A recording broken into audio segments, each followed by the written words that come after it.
দেখো বন্ধুরা, আমি রান্না করছি আর তোমাদের বৌদি ভাই ঠিক আছে কী করছে।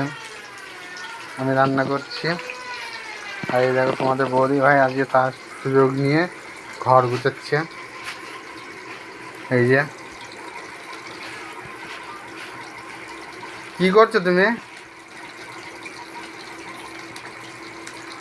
হাসছে দেখছো, ঠিক আছে? মানে আমাকে দিয়ে রান্না করতে দিয়ে ও ঘর গুছাচ্ছে, ঠিক আছে?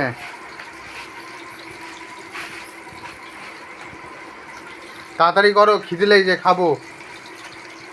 শুনেছ? খিদে পেয়েছে, খাবো, তাড়াতাড়ি করো।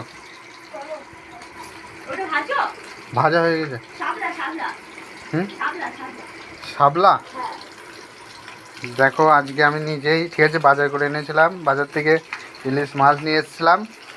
তো ইলিশ মাছ রান্না করে ফেলেছি, এই যে এর মধ্যে রেখেছি মিটকেসে। এই যে রান্না হয়ে গেছে ইলিশ মাছ।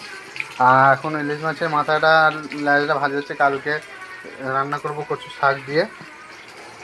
আর এই যে বাজার থেকে আমি নিয়ে এসেছিলাম, আজ শাপলা নিয়ে এসেছিলাম। তো আমি রান্না করতে পারি না, ওটা তোমাদের বৌদি ভাই করবে। আর বুঝতে দেখতে পাচ্ছ, ঠিক আছে, সামনে বাড়ির সামনেটা জল জমে গেছে, বৃষ্টি খুব হচ্ছে।